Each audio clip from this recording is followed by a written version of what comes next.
Мен сүннөт деп залга машыгууга барам, анан кийин кийим кийсең бир аз төштөр билинип жарашып калат дейт. Чоң кийим кийсең өзүңө чоң болуп калат, эмне кылсак болот дейт. Өзү бизде ошо фигурасы чыгып, фитнеске барып, кичине мындай көкүрөктөрү чыгып калгандар атайын тар аптечка кийип баштайт да, кийип алып, элдин бардыгынын жүрөгүн түшүрүп, башкалардын көңүлүн бузук кылууга. Ошого кичине кененирээк кийиш керек болот. Анан ошо аптечка кылып алып кийип, көкүрөгүн нары басып, башка басып, аялдардын бардын кыялын бузган, ал арам маселе. Ошон үчүн кийим аврет болот. Эгерде бир адам ошо намаз окуп аткан болсо, аврет толук жабылбаган болуп эсептелет. Бирөө жынсы шың кийип алса, көчүктөрдүн жана авреттердин бардыгын нукура ушинтип белгилеп тура турган жабышып калса, анда бул сатыр аврет жаппай намаз окуган болот. Намаз аврет жабыш керек болот. Аялдар деле кийим кийсе, көкүрөктөр аптечка кийип алса, намаз болбойт аны менен. Үстүгөн кайра кийим ки деп айтабыз. Ошол сыяктуу эркектерге дагы болбойт. Ошон үчүн футболкалар кичине кененирээк кийиш керек, жанагы мүчөлөрдү кынаптап көрсөтпөш керек.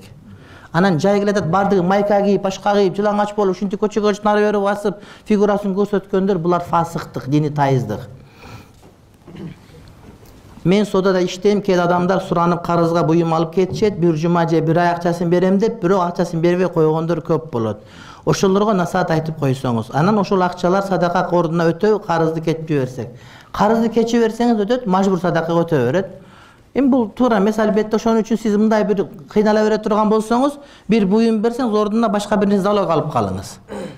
Түшүнүктүүбү? Акчасын алып кетип, буюм алып кетип калды. Акчасын кийим берем десе, акчасын бергенге чейин бир саат таштап келсин, же башка бир нерсе таштап келсин, ушунда кымбатыраак болгон. Бир убакытта келбесе, белгилүү убакытта, ошону сатып акчаңызды толуктап аласыз. Сиз айткандай, мен өзүмө карап жүрөм. Сиз айткандай, күнүн кийимдерин жаңылап турам. Анан аялым сен өзүң өтө көп карайсың деп айтып калат. Мусулман адам өзү кантип кийиниши керек?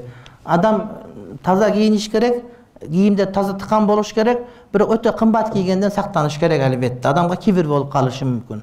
Адам сөзсүз түрдө караш керек. Кээ бир адамдар бар, вроде бу жуунат башка, бирок жанына барсаң, мында тер жыттанып, тер бышып кеткен, башка болгон кезде заара жыттанып турат да. Жайдын күндөр колтук баш жыттанат. Адам жыттап караш керек. Анткени адамдар жийиркенген жыттардан, ыза көргөн жыттардан периштелерди ыза көрөт да.